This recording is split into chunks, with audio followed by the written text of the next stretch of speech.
Not a lot of coverage happened on Tuesday, but we still have it for you right here. Curling, figure skating, and skiing all happened. And we have James Conley reporting some of the news. All this and more on today's episode of the 2010 Winter Olympic coverage.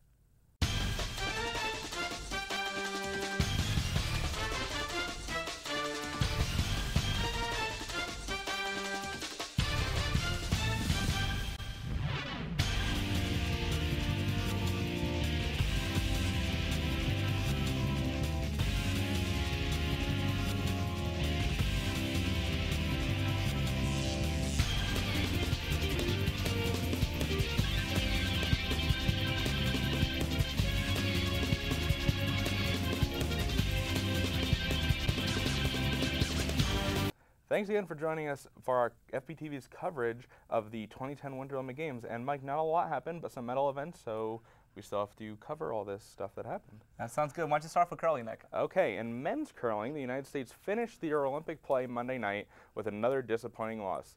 The men conceded to China before the final end, losing with a score of 11-5. U.S. skip John Schuster won bronze in the 2006 Torino Olympics, but his new team will not be moving on in the round-robin tournament. The British men's team, however, was successful in an 8-2 victory over Germany.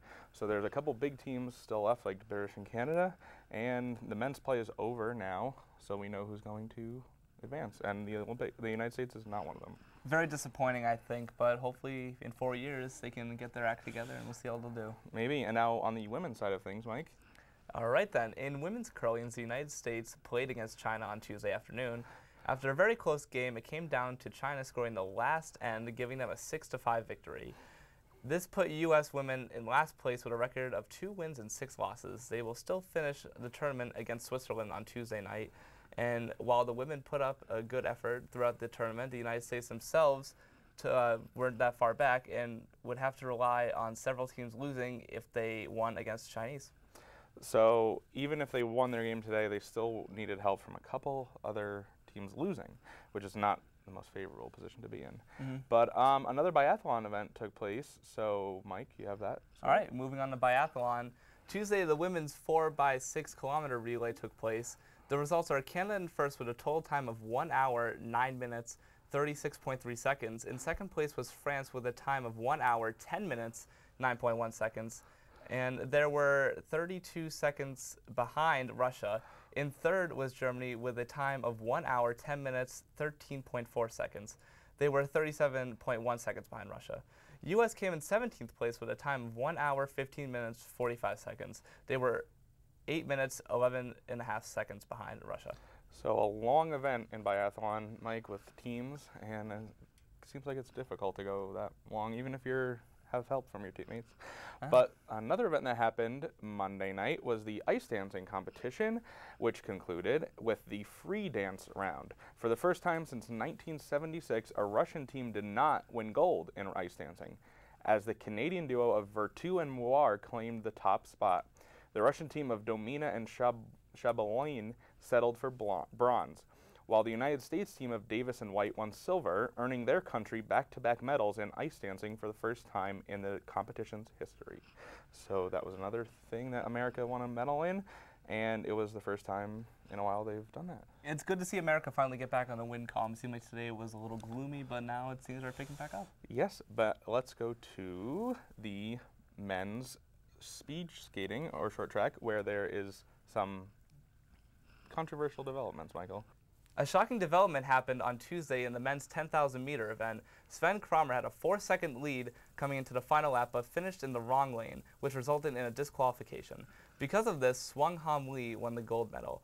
Ivan Skobru won the silver for Russia, and Pobkan Jong for the Netherlands got the bronze. Lee's time was still fast enough for an Olympic record. The ladies were not on the ice on Monday or Tuesday, but we will see them on Wednesday for the 5,000 meter event final. The Netherlands appear to be the favorite, having won 3 speed skating medals so far. That is all for speed skating until the weekend. In short track, there were no events until late Wednesday night, so we'll have those results for you on Thursday. The only medal event that day will be the ladies' 3,000 meter relay finals. So it seems like speed skating and short track's kind of wrapping up, but there's still some big medal events left. And talking about medal events, let's go to James with everything that happened in skiing. Very exciting last day in skiing, with both men's team sprint and women's team sprint competing in Germany, with them finishing first with a time of 18 minutes 3.7 seconds. With Germany winning gold, Sweden was right behind them with a time of 18 minutes 4.3 seconds, which was very close and down to the last ride, with Anna Haag, a name we've heard all over the Olympic coverage this week, could not reach the finish in time to get the gold. Italy finished a few seconds behind them with a time of 18 minutes and 7.7 seconds. Men's was up next with Team USA in the top 10, but no medal. Norway took gold with a time of 19 minutes and 1 second. Germany with a silver with a time of 19 minutes 2.3 seconds, and Russia rounding off the top three by just off by 0.2 seconds with a time of 19 minutes and 2.5 seconds. Came this close but couldn't get it done. Next up was the women's ski cross with Canada's Ashley McIver taking gold, Norway's Hida Bernstein winning silver, and Marion Jorstan of France winning bronze. So not a great 2 days for Team USA in these events, not getting much help either from other sports. And it did not help that Germany placed in each sprinting event with their medal count going up. So we'll have to see what happens in these next couple days. Back to you guys. Thanks, James. Now let's end the show with a medal count. The United States is still in first place with 26 medals, but Germany, after the couple events today and yesterday, are now gaining on us with 23 medals. And Norway is still at third with 17. Russia jumped up to 13 with their wins in various events. And Canada is same at 11.